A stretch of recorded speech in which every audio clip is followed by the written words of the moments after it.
SW Advising presents the Advising Compass Series.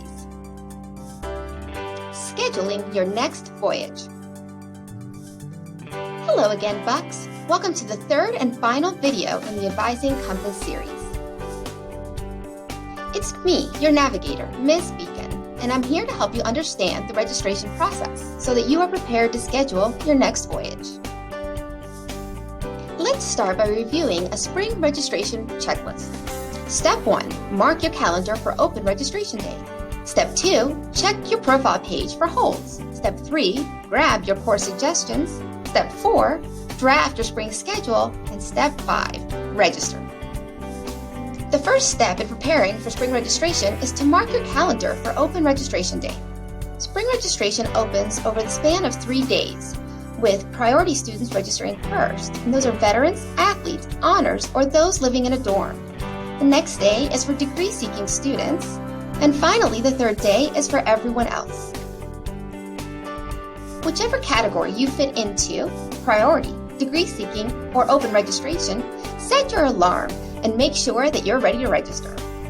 The next step in preparing for spring registration is to check your profile page for any potential holds.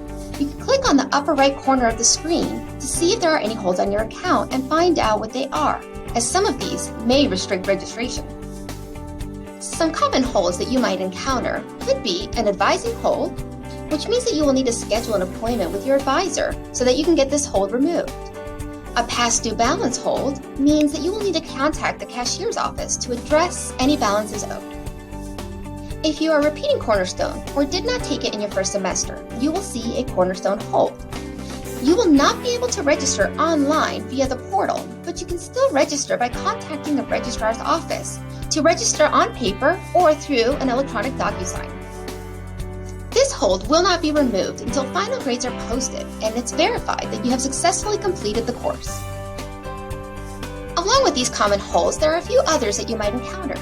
A list of possible holds and instructions on how to resolve them has been uploaded to your SHIP Canvas course. And remember, you can always reach out to your advisor if you're not sure which office to contact or how to address a specific hold. Step 3 in preparing for spring registration is to grab any course suggestions.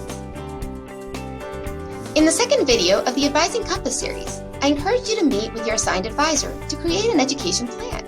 Hopefully, you have done this already. It can be either a specific planner or maybe just an email with notes from your advisor.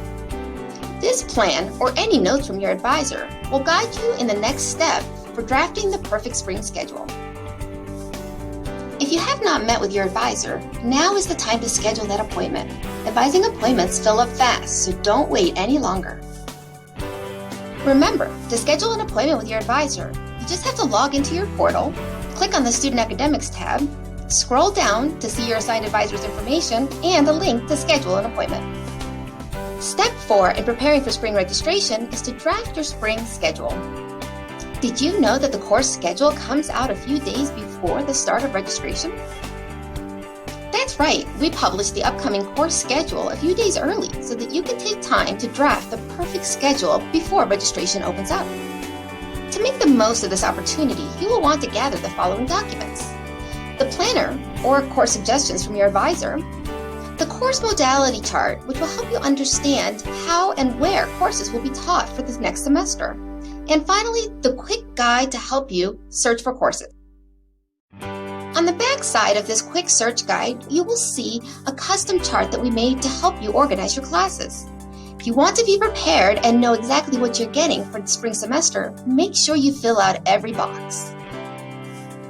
You can find a copy of these resources and much more in your SHIP Canvas course in the Advising Compass series module. And the final step to prepare for your next voyage is to register for courses. While you register, you may get an error. Here are some examples with some explanations and guides to help calm the seas during this registration time. If you get a prerequisite error, it means that you're trying to register for a course that has a specific requirement that you have not yet met. An example is English Composition 2, which requires that you take and pass Composition 1 with a CR higher first. Here's a helpful tip. When you find the course that you want to register for, simply click on the underline of the name of the course and a pop-up box will appear. In there, you will click on Prerequisites, and you will see the course that is required for you to complete before you will be eligible to take this course. If you get a co-requisite error, it means that the course that you're trying to register for has another component or course that is required for you to take along with it. An example would be Biological Sciences 1, as that is just the lecture. You must also take the lab component in order to register for the course. Both must be registered for together. To find out if a course has a specific co-requisite, simply click on the course, and the pop-up box comes up. Click on Co-requisite to see if there are any courses attached to the course. Another error that you might encounter is the attribute error. You will get this error if you're trying to register for a course that is reserved for students in our Honor Scholars program. These courses have a special H in the section number. Another error is the advisor approval error. This is similar to the co-requisite error, as it means that there is a course that is linked to the one that you are trying to register for. You must be willing to take the course that is linked. Otherwise, simply pick another section. These courses have a special K in the section number. Just like before, to find out what the linked course is, click on Co-requisite. If you need both courses in this pair and you want to take them, you simply need to ask your advisor for approval. Next is the time conflict error.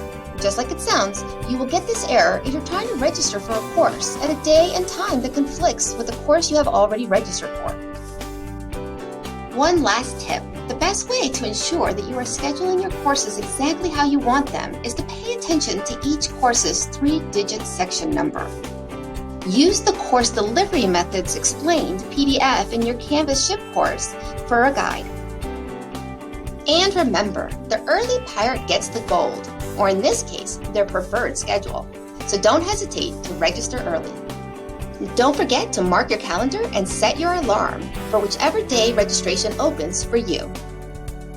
Our journey together has ended. It has been a pleasure to guide you throughout your Cornerstone class. But I'm not leaving you alone. I encourage you to reach out to your assigned advisor when you have academic questions, and to make advising appointments throughout your time at FSW to ensure that you're on track for graduation. You will also have access to the SHIP Campus course and all of its resources throughout your entire journey at FSW. Good luck and bon voyage, Bucks!